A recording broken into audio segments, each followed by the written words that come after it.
Welcome to the KuppingerCole Analyst Chat. I'm your host. My name is Matthias. I'm lead advisor and senior analyst with KuppingerCole Analysts. My guest today is Alexei Balaganski. He is a lead analyst with KuppingerCole Analysts, and he's mainly covering cybersecurity, but many topics beyond. Hi, Alexei. Good to see you.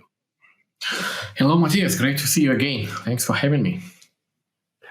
Great to have you. And we want to talk about a topic where I think almost everybody has already talked about it. We have talked about it as part of this podcast, but it is still a topic where there's still very much uncertainty how to do it. Actually, we want to talk about zero trust. We want to talk about practical zero trust, and practical means actually doing it. Right. If you would like to do some recommendations to make people understand better, what would be the first useful steps towards a zero trust architecture, towards a zero trust approach? Well, Matthias, I guess the biggest challenge for many people is still not understanding why they need zero trust. Everybody knows that. Zero trust is great. Hooray. We have established that as a universal truth a couple of years ago, at least. But still, for some people, the biggest challenge is where do I even start? Do I have to rip and replace my entire network or even my entire IT infrastructure? Do I have to buy something? Do I have to make a big initial investment? And my answer to all those questions would be no, you don't have to. And in fact, for me, practical zero trust essentially means, okay, how do I reuse as many of my existing IT investment as possible? How do I recombine the existing tools? How do I minimize new infrastructure and new software investment and still achieve some quick wins, obviously, and some longer-term strategic goals? And I think I kind of suddenly came to an idea of how to compare zero trust, what to compare it to. And you've probably heard about this ancient Chinese art of bringing harmony to your house, which is called Feng Shui or Feng Shui for the Germans, for example. And essentially, it's just kind of to bring harmony to your house. You do not have to build a new house from scratch. You probably don't even need to buy new furniture. You just have to look around, apply a few very simple basic rules about flows of the wind, water, the chi energy, and then suddenly you just kind of reach harmony and everything becomes instantly better. And I believe, in a way, we can apply the same rules to zero trust as well, because zero trust, again, it's not a product. It's not even a combination of tools. It's basically a set of simple rules. And if you follow these rules, if you recombine some of your existing infrastructure and tools, and to make sure that they work in accord, well, then you will at least make great strides toward the final journey, towards the final goal of the journey. So you will achieve zero trust with much less effort and fewer investment than you have probably expected. Right. So what would be typical components, existing infrastructure that you can easily reuse to get to a first, as you said, quick win, first set of quick wins regarding zero trust implementation, practical zero trust? Well, if you remember, the biggest, the first tenet of zero trust is trust no one, or rather, do not leave any places in your infrastructure where the trust will be implicit. So obviously, your infrastructure, your IT within and outside of your company, in the cloud, for example, should never have any spots where you blindly trust anyone or anything. And to me, kind of the most obvious place to start getting rid of is your LAN, your local area network. I mean, for 2 years, we have been forced to work from home remotely. So for 2 years, for many IT people and business people, there was simply no chance to work in the LAN, in the kind of always trusting, completely open place where all your IT resources reside. Let's keep it that way. Let's just, even if when people start returning back to the offices, do not allow them to connect their laptops directly to their servers, for example. Okay, I do understand that for some people that would still mean working with a VPN solution, old school connectivity tool. But even that is at least one step closer to zero trust than not having any kind of access control within your lab. So basically, again, zero trust always starts with your identity management and access management. So as long as you have a proper, mature IAM system in place, whether it's old school Active Directory on-prem or a modern cloud-native solution from a third-party vendor like Okta or Microsoft or any other, you are already on your way to zero trust. You just have to probably change a few settings and apply a few corporate policies saying, yes, from now on, there is no LAN, we trust no one, not even each other for people who are located in the same room. And suddenly and magically, you are already getting tangible benefits from zero trust. Right. If we say don't trust but verify, and this verification process is of importance, then I would assume that moving towards multi-factor authentication, strong authentication, that would be also an important building block that can be easily achieved and can be even tackled separately because you need to do it anyways. Absolutely. And again, kind of when we are talking about multi-factor authentication, we are not talking about one-time password sent over SMS. That's not proper MFA anymore. We are probably even talking just about like issuing a YubiKey to every employee. Again, that's better than nothing, but it's not really modern multi-factor authentication anymore. Modern MFA platform is expected to be open and flexible, so that you could adapt it easily to different requirements, different platforms, different types of users, and so on. B, it should be extensible, obviously, and C, if you will, or probably like the most important key, I think it has to be continuous. You can no longer just verify a user identity once and then assume that it's still the same user for hours or days as long as he's connected. Something might have happened to their endpoint device. It might be infected by a malware. Maybe just the user has left the room and somebody else is typing on the keyboard. A proper modern multi-factor authentication has to be able to account for that, and obviously it has to be able to reach towards the end user's device.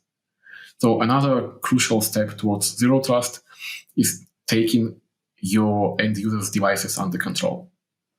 When we are talking about laptops and desktop computers, whether they are within the office or at home or somewhere else, well, there has to be probably some kind of an agent deployed to that device. You probably already have that agent. It might be, let's say, an antivirus or an EDR solution from a multitude of popular vendors, be it Microsoft, SentinelOne, anybody else. I just cannot name all of those vendors. But I'm pretty sure that almost all of those vendors already offer, if not their own zero trust solution based on the same technology, but at least a native integration with your existing identity and access management platform. And as soon as you combine, again, your existing IAM and your existing, let's say, call it EDR, you get zero trust, just like that. You don't even have to buy anything because you already probably have those tools. Right. One discussion that I lead from time to time is this dichotomy between zero trust on the one hand and controlling the device, and the trend towards bring your own device approaches, especially for organizations where they are in the situation that many of us are right now, working from home. How would you counter that? Is there a dichotomy between bring your own device and zero trust, or is there a way out of this? Well, it's not really a dichotomy because you can absolutely have both. But you have to understand that you cannot, or you should not probably apply the same security policies towards your corporate-owned devices and your bring your own BYOD devices.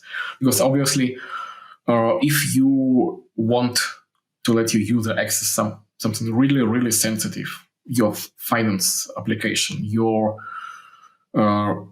sensitive intellectual property, whatever, well, you should be able to let them do it from a corporate-owned device where you know for sure that nothing bad has happened.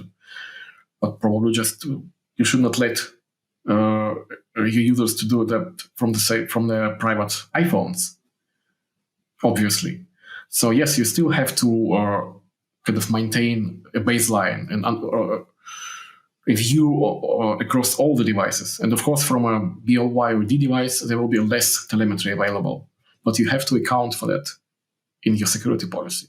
And again, you probably already have those components separately. You just have to make sure that like your MDM platform either is able to talk to your IAM platform, let's say, call it like that, or maybe consider switching to a platform which does both.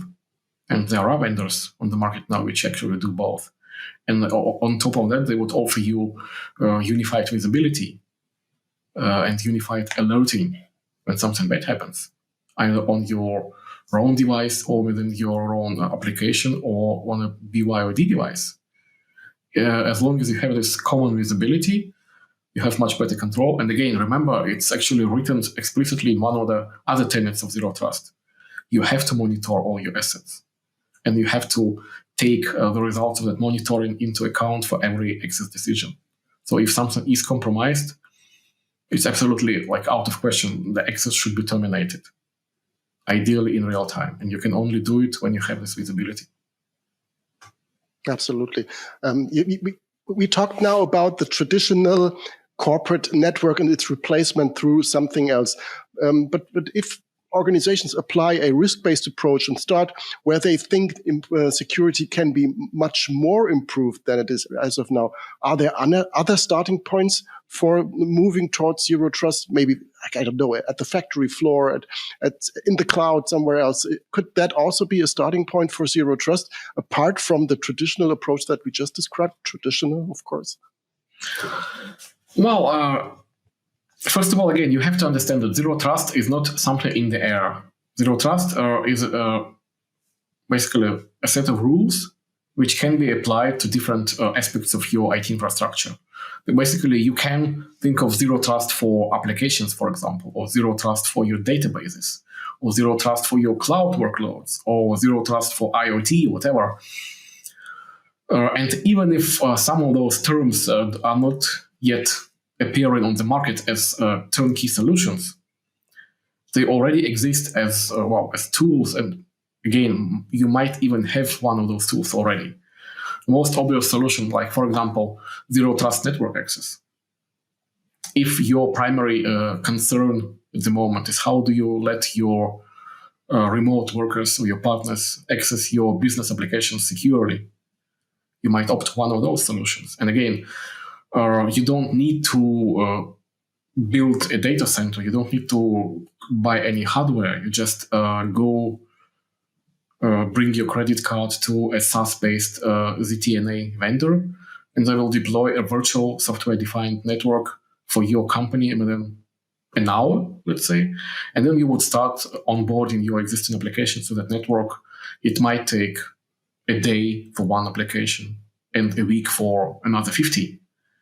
But it's completely manageable, and you can even do it in parallel with your existing VPN solutions, for example. And again, there are vendors which offer both. Like if you have a VPN solution from one of the vendors, again, I probably won't name them, but there are quite a few popular solutions out there in the market which already offer you this seamless upgrade path towards, like, from the virtual Zero Trust, if you will, to the real tangible Zero Trust with the same technology. And again, it's only up to you to understand, is this your top priority? Or maybe your top priority is securing your customer data in a database for whatever reason. Maybe you are operating in a highly regulated industry and you actually have to go to, let's say, Oracle or IBM or another data security vendor and ask for their Zero Trust solution. And again, you probably already have an Oracle database. And all those security controls are already built into the database. You just have to know how to set them up accordingly. And of course, vendors are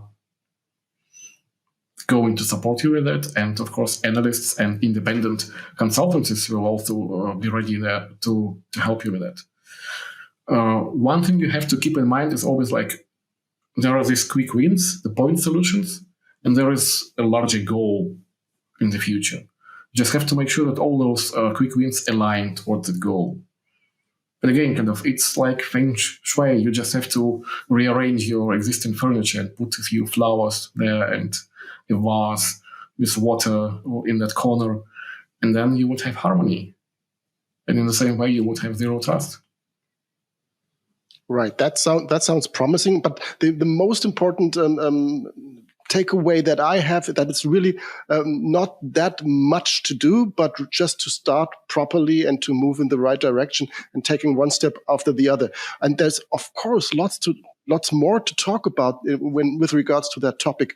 And depending on when the audience listens to this podcast episode, we can either make them take part in our upcoming KC Live event that will be from the time of this recording, will be in a few days. And if they watch it later, they can catch up with what happened. Can you tell me a bit more about this KC Live event? Absolutely. 2 days after this podcast goes live on March 23rd, I believe, we will have this event, which is called Zeroing on Zero Trust. And this is exactly the same topic, if you will. We no longer have to tell people why they need zero trust, but we want to help them understand how to get to zero trust as quickly as possible and reusing their existing investment as much as possible. Like, you don't have to wait for anything to start doing zero trust. And even more important, you're probably already doing it. You just never thought about it with this label. Just look at this whole topic from a slightly different angle, understand where your quick wins are, and start doing it today. That's our message. Absolutely. So recommendation for the end of this episode is go to KuppingerCole.com, sign up for this virtual event. It's free, just register. Either afterwards or if you can take part and be part of the community, even better. And get the information, learn more from you, Alexei, and from other industry experts regarding that topic. And I would really highly recommend it. I will do it. I think this is really one good starting point for moving to a much more tangible, realistic zero trust architecture, rather than reading another article about the buzzword bingo all around zero trust. Right, absolutely. And of course, I will be there introducing this whole event, and there will be a number of industry practitioners giving you practical, useful advice. And in the end, we will even have an interactive discussion rooms on different aspects of implementing zero trust. So see you there, I guess. Absolutely. See you there. Thank you very much, Alexei, for giving an insight into how things can really be done, for introducing the event, for being part of the event. And I'm really looking forward to that event and to having you again as a guest at my podcast very soon. Thanks again, Alexei. Great. Thank you.